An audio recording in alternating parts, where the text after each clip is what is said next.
मोदी ने हाल ही में यूएसए का दौरा किया है, जिसमें इंडिया ने यूएसए के साथ 5 बड़ी डील्स की हैं जो कि मुस्तकबिल में बरे-सगीर में अदम इस्तेहकाम का बाइस बनेगी।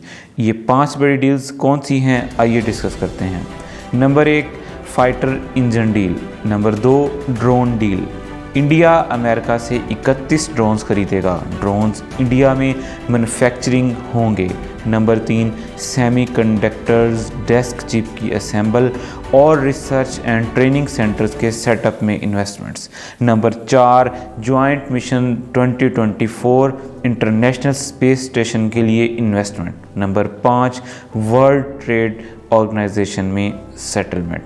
अस्सलामुअलैकुम नाजरीन, न्यूज़ रूम में खुशामदीद। नाजरीन, मोदी ने हाल ही अमेरिका का दौरा किया है। इस दौरे के बाद आपको क्लियरली बता रहे हैं कि वहाँ से ग्रीन सिग्नल लेकर वो आया है कि वो कश्मीर पर हमला करने के लिए अपनी फ़ौजों को ग्रीन सिग्नल देने वाला है। तैयारी रखें। उन्होंने पाकिस्तान के अंदर हर तरह का काम कर दिया है। आज आपको राजनाथ सिंह की जो ख़तरनाक तरीन तकरीर थी वो सुनवाने जा रहे हैं। इस तकरीर का एक एक लफ्ज़ पाकिस्तान के ख़िलाफ़ ऐलान जंग है।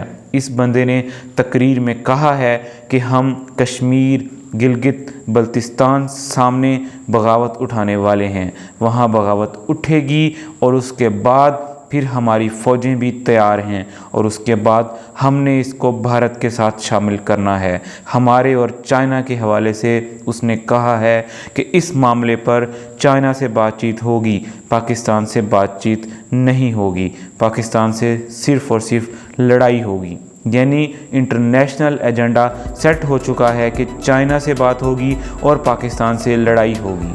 ये अब तक के सबसे बड़ी उनकी धमकी नहीं है, बल्कि ये उनकी तरफ से ऐलान जंग है। ये तकरीर सुनिए, एंड तक आपको पता चलेगा कि अगले चंद माह में पाकिस्तान में क्या होने जा रहा है।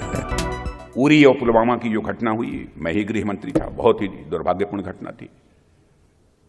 और जब मैं अपने शहीद जवानों का 100 अपने कंधे पर लेकर आगे बढ़ रहा था, उस समय जो हमारी स्थिति थी, हमारी उसको शब्दों में बयान नहीं कर सकता। जाने के बाद तुरंत प्राइम मिनिस्टर के साथ एक बैठक हुई।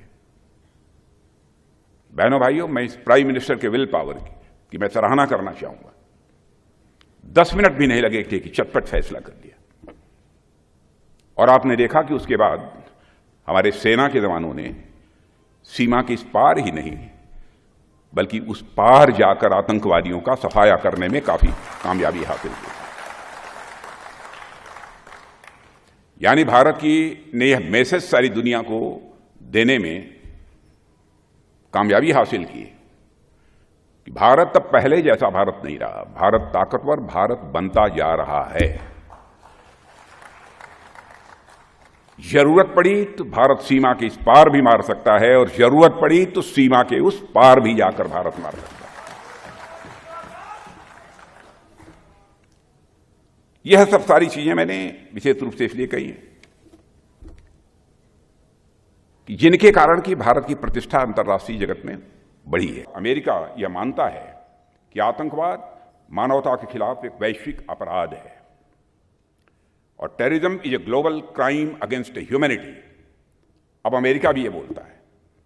यानी भारत जो बात कई सालों से कह रहा था, वही बात अब लगभग पूरी दुनिया मानने लगी है।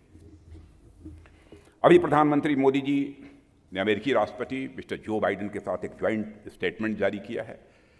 शायद समाचार पत्रों में आपने उसे देखा होगा और उसे पढ़ने पर साफ पता चलता है कि आज भारत ने आतंकवाद के मुद्दे पर कैसे अमेरिका सहित पूरे विश्व की मानसिकता को बदलने में कामयाबी हासिल की है।